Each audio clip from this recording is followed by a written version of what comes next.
안녕하십니까. 오는 4월 10일 치러지는 제22대 국회의원 선거 예비후보자를 만나다.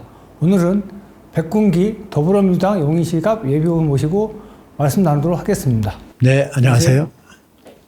출마의 변, 왜 총선에 출마하게 됐는지부터 말씀해 주실까요? 이제 우리 용인은 명품 반도체 도시로 가는 길에 있지 않습니까? 최초 SK를 유치한 저로서는 지금의 시기가 대단히 중요하다. 이때 기반을 어떻게 닦느냐. 반도체 도시로서의 명품 도시가 되느냐, 환경만 오염시키는 그런 도시가 되느냐 하는 기로에 놓여 있기 때문에 명품 반도체 도시를 완성하는데 나름대로 역할이 있다고 보고요. 다른 후보와 경져서 백군기가 왜 공천을 받아서 본선에 나가야 하느냐라는 질문이거든요. 어떤 말씀 주시겠습니까? 국회의원이라고 하는 것은 크게 보면 역할이 두 개예요. 자기 지역에 대한 발전을 시켜야 될 문제하고 정부 전체의 예산을 편성하고 법안을 만들고, 저는 뭐 국회의원도 해봤고 시장도 해봤기 때문에 특히 시장은 구석구석을 잘 알아야 됩니다. 초인을 잘 아는 사람이 해야 된다. 두 번째는 이제 국회에서 아무래도 경험이 있으면 법안을 자기 지역에 유리하냐 불리하냐 하는 것도 따져야 되고, 또 예산을 따온 다음에 어떤 것이 가장 급선무인지 우열순위를 잘 정할 수 있는 사람이 국회의원이 되어야 그 지역 발전을 위해서 기여할 수가 있거든요. 얼마만큼 그 지역에서 밑바닥부터 차근차근 쌓아왔느냐 하는 것이 대단히 중요하다. 반도체 명품 도시로 가는 데는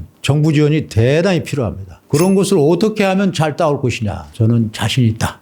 이 반도체 클러스터 등의 유치 성과와 함께 아쉬운 점도 있고 또 잘못한 부분도 있었다면 다시 한번 기회를 달라고 하셨습니다. 어떤 의미인 겁니까? 시의회와의 소통이 좀 잘 안 됨으로써 어떤 사업에 대한 신속성, 보장받지 못한 부분들이 있거든요. 국회의원도 지역의 시의원들과 얼마만큼 잘 소통할 것이냐 하는 것이 중요한 덕목인데 깨우침이 있기 때문에 잘해야 되겠다는 생각이 들고요. 홍보를 안 했다. 근데 과거에 사실은 홍보의 수단이 현수막이었거든요. 저는 정말 그걸 싫어했어요. 읍면동의 산하단체에 경제적 부담을 주면서 현수막을 걸게 하느냐. 그래서 홍보의 부족이 내가 했던 것에 비해서 상당히 시민들이 잘 모르고 있더라 하는 것을 요즘 제가 깨달아요. 지금 민선 8기 들어서 3구 A지구 진입로 문제를 임시 대체도로 신설을 풀려고 좀 하고 있습니다. 시장 시절에 민선 7기의 공원 내에 임시 진출입로가 검토된 거를 제가 알고 있는데 당시에는 안 되는 이유가 있습니까?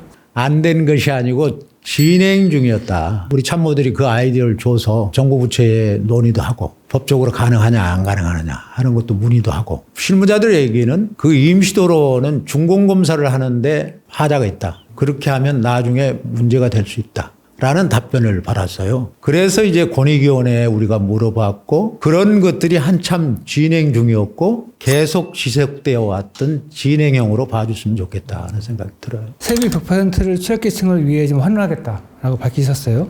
세비 전에 반납을 전면에 내세운 좀 이유가 있습니까? 사실은 내가 병원에 이제 들어누워 있으면서 그 생각을 했어요. 내가 용인 시민들에게 남는 게 뭘까? 내가 앞으로 더 봉사하는 마음으로 해야 되겠다. 그래서 이제 세비를 이제 환원하는 것인데, 시장 하면서 보니까 예산을 일정한 푼이라도 마음대로 시장이 못 써요. 범주 안에 있지 못한 어떤 여러 가지 취약계층들의 애로사항, 그런 것들을 해소하려면 내가 세비를 환원해서 그분들의 정말 간지러운 부분을 직접적으로 긁어줘야 되겠다. 처인구의 최대 현안 꼽은 이유도 함께 좀 설명해 주시면 좋겠습니다. 처인구의 미래 발전 전략을 독단적으로 만들어야 돼요. 도시 기본 계획이 있긴 하지만 처인구의 도시 기본 계획에 준한 발전 전략을 가져야 된다. 용역을 주든지 빨리 수립을 해야 되지 않느냐. 반도체 도시나 국가산단이 들어오면서 엄청나게 달라졌잖아요. 주거단지인 배후도시를 어디에 앉혀야 될 것이냐, 용수를 어떻게 할 것이냐, 전기를 어떻게 끌어와야 될 것이냐, 발전소를 만들어야 될 것이냐 안 만들어야 될 것이냐, 그다음에 학교는 또 거기에 따라서 어디다 지어야 될 것이냐. 발전 전략이 빨리 수립이 돼야 된다. 보상의 문제가 시급하거든요. 전 인원이 다 만족할 수가 없어요. SK는 그래도 플러스 15%의 알파가 있었는데 여기는 아마 LH에서 하다 보니까 그런 부분이 조금 제한이 되리라고 봐요. 만족하지는 않지만 동의할 수 있는 수준까지 할 수 있도록 우리가 뒷받침해 주는 거. 이런 것들이 우리가 해야 될 일이 아닌가.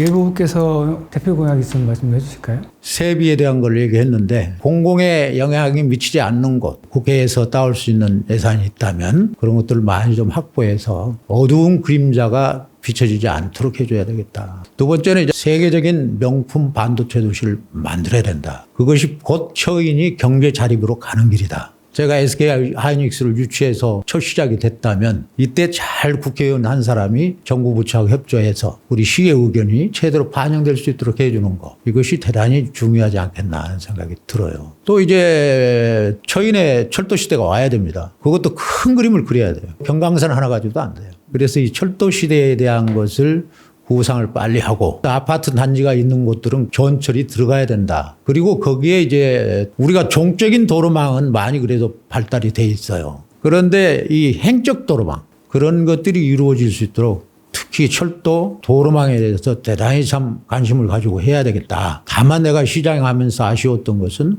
국회의원이 해야 돼요. 그건. 시장의 영역이 넘어갑니다. 우리 처인계에게 국회의원이 없는 것이 어렵고 애롭고 이런 걸 많이 느꼈어요. 어찌 보면 많은 공백 기간이 있었는데 그를 메꿀 수 있는 훌륭한 후보가 좀 되었으면 좋겠다. 용인 시민과 서인 국민들에게 꼭 전하고 싶은 말씀 있으면 이번 기회에 하시죠. 용인, 처인 시민 여러분 정말 감사하고 감사합니다.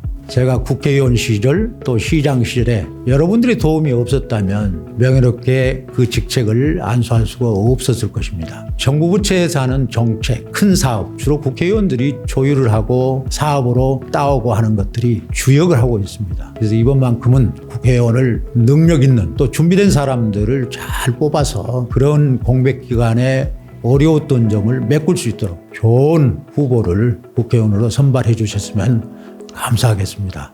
염치 없습니다. 여러분들이 다시 선발해 주신다면 제가 가지고 있는 능력 모두 다 우리 처인을 위해서 최대한 봉사할 수 있도록 하겠습니다. 감사합니다.